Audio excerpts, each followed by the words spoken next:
Cincinnati Bengals have a very real opportunity to win the AFC North race despite being 4-8. Joe Burrow is healthy. Joe Burrow is back. Joe Burrow is protected. Let's talk about the O-line. And let's look at the second-year player who is literally a massive component on it here on Cincinnati Bengals Talk.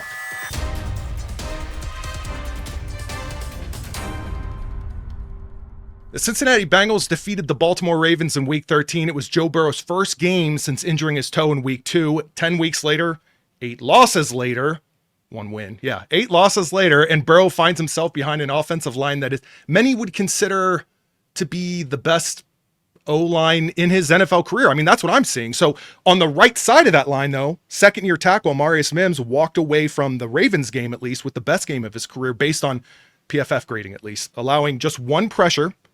There's room for improvement, of course. We're here to discuss it all. If we let the film be the judge, then we have our expert witness in Mike Santagata of BengalsTalk.com. Be sure to head over, by the way, to the site, read his latest article breaking down the film of Amarius Mims. Mike, glad to have you here. And I have to ask, what gravitated you towards Amarius Mims this week? Like, of all the storylines from this past week or from the entire season up to this point, what made you go, this is a path I really should go down in my latest film review? I think it's been a few weeks where I've just thought, man, Mims has been playing better. And it's one of those things where you were a little worried, at least I was, and I think a lot of the fans were early in the year because he wasn't playing better than he was his rookie year. In fact, some games it was worse. So it thought like, oh boy, here go the Bengals not developing an offensive tackle again. But over the last 5 weeks, ever since Joe Flacco came in, it feels like he has really improved his play. The whole offensive line has improved their play. But I want to take a look into him because I don't think there's a lot going on in terms of even local media covering his improvement. They might just mention the offensive line in general. So I want to take a deep dive into his improvement and specifically what he's doing better this year. I'm looking for optimism here, but I am open to criticism and room for opportunity. Don't hold back. Mike, let's go. Okay. So weirdly enough, we talked about protecting Joe Burrow, but I want to talk about his run game improvement because I thought last year he really looked like a bit of a baby deer in the run game, kind of just didn't really know where he was going. Here, you're going to get a toss play to the outside, kind of a cool setup to have the false step and get the linebackers to hesitate a second. But watch Mims shoot out of his stance, get to that second level, and latch on over there. Now, I think that's huge because it's weaponizing his athleticism. When he moves, it's not like Orlando Brown. I feel like you forget how big he is. He's 340 pounds, like 6'8", ginormous offensive tackle. Well, you see him move out there and beat the linebacker to the spot, take a good angle, make that block. I would say the block's not perfect, though. And this is an area that's even more improvement. It's improvement just to get to the point that he's getting in front of him and getting right here where he's making a good block. He's in space. He's slowed that linebacker down. He's gotten his way. I think the improvement he can continue to make here is to be able to sustain that block even longer so that his guy doesn't end up making the play 6, 7, 8 yards downfield and instead can just get the edge. Because you can see there's a lot of room to go if Josevich holds his block as well. But getting to the point where he gets there and he's making that block is a huge improvement from last year, where I feel like he would have taken either a poor angle or he would have gone a little bit slower. He's playing fast, he's playing aggressive, and he's getting to his spot and getting to the correct assignment. You're saying fast. 6'8" fast is a different fast. And that's exactly what the Bengals drafted him to be. How much do you contribute some of the improvements that we've seen on this overall O-line? Just curious.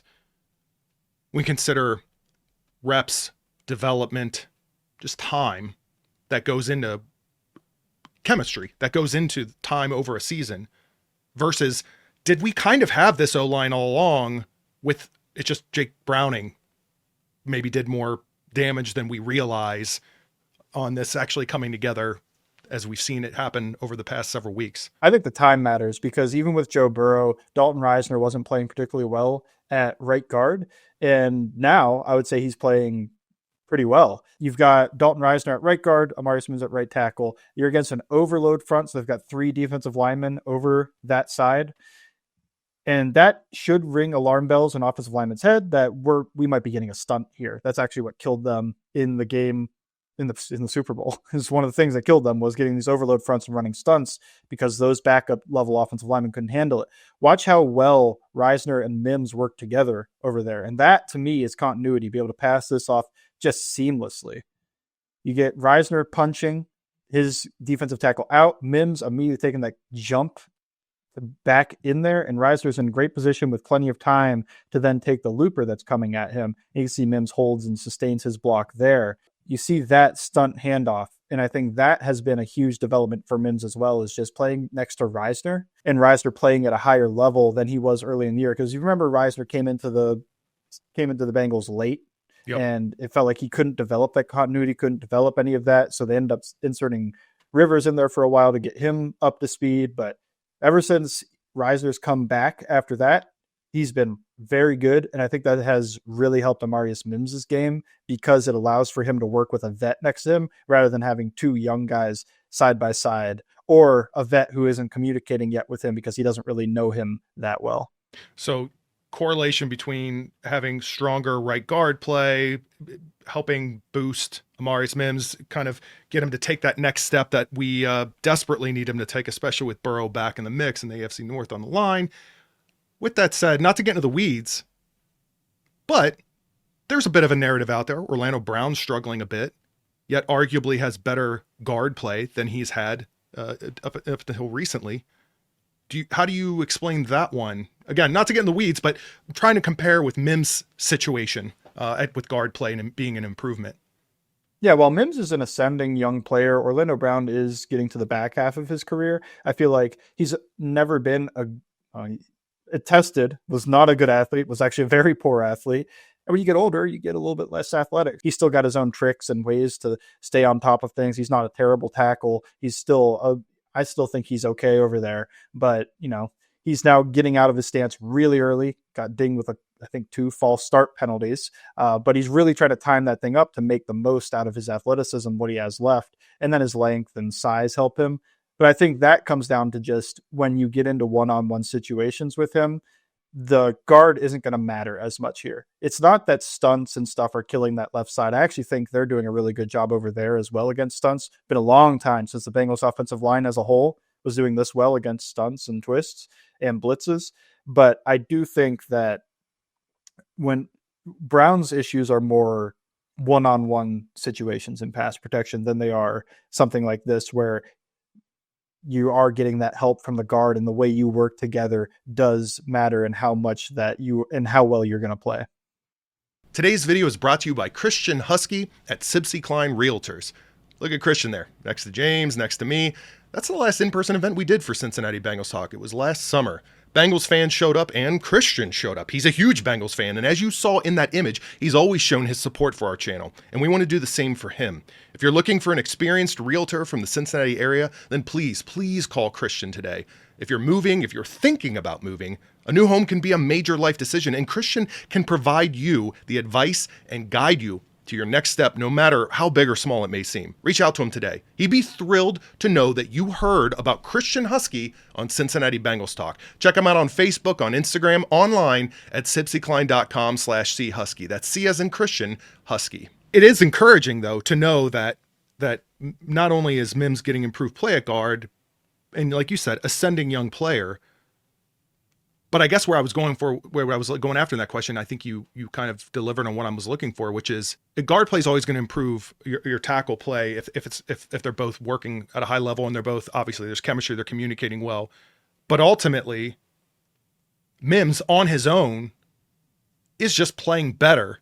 And regardless of guard play, but that on its own, it can stand on its own as a fact. He is not just benefiting from better guard play. Yeah, an area that he really struggled with last year was inside moves, and he struggled with this in college too, just guys that would set him up and win to the inside, and he's not perfect at it yet, but watch him here against TJ Watt on an island, doesn't have any help from Rivers because Rivers is dealing with defensive tackle here. Watt is going to crash into him, realize he's not going to win through him or to the outside, got to try to counter inside, and Mims then drives him over the pile and finishes him.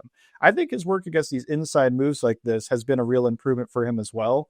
I think that's what's really helped him in his one-on-one situations, is that he's gotten better at the one area that he was fairly weak at over the past couple of years for him.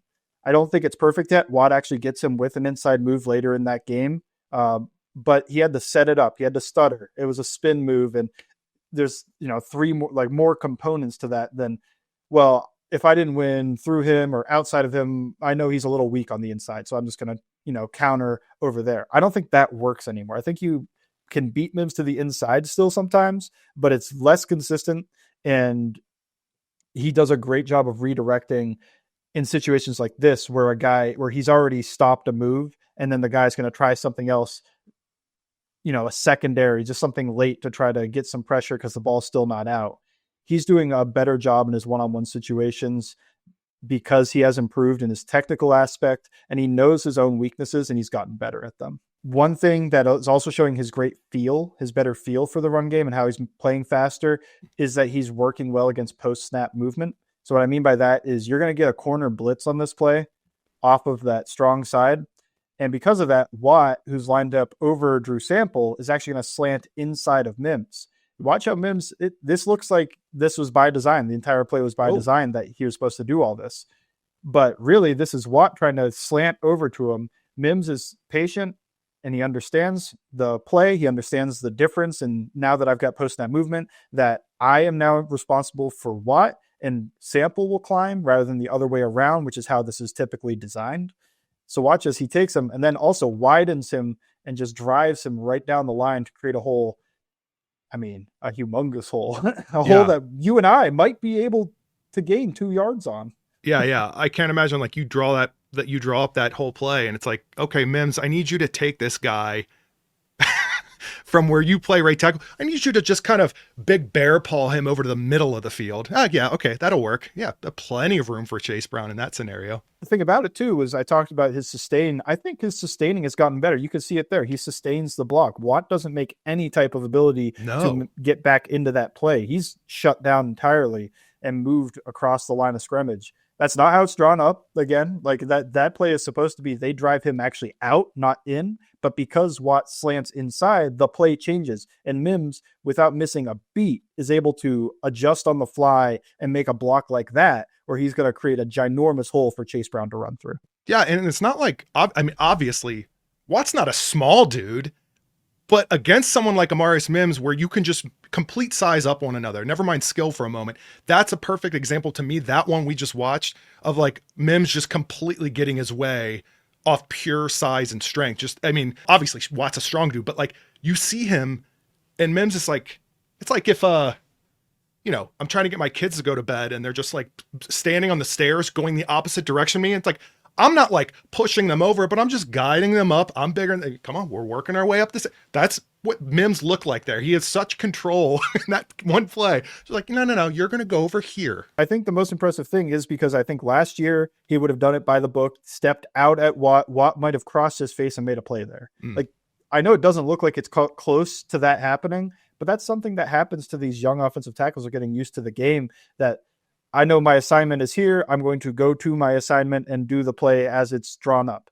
But things change. And when it changes that Watt moves inside of him on the snap, okay, you want to go that way, I will take you that way. It may be too early to say. It may be too difficult to say just from watching film. But I am curious.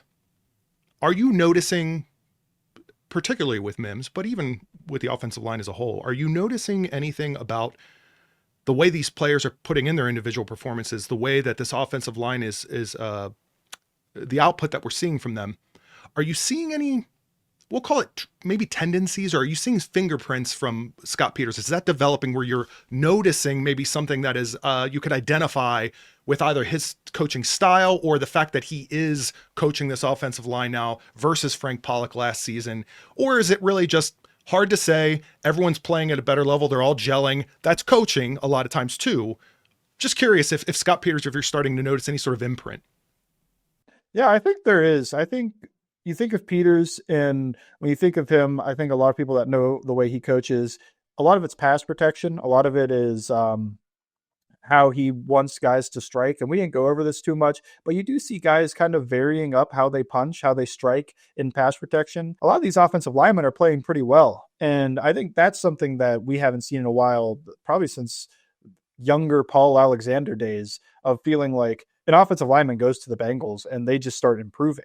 Where with Pollock, I don't know if you can say that. You had Jonah Williams, and Jonah Williams went through a few offensive line coaches, but he was kind of the same player a lot of his career. You look at a lot of the guys, like some of the chances they took, some of the guys that they tried to roll with, those guys weren't hitting their ceiling in the same way. Where it feels like Dalton Risner, he's playing really well, and that's about where you expected him to play. Ted Karras is having a good year now.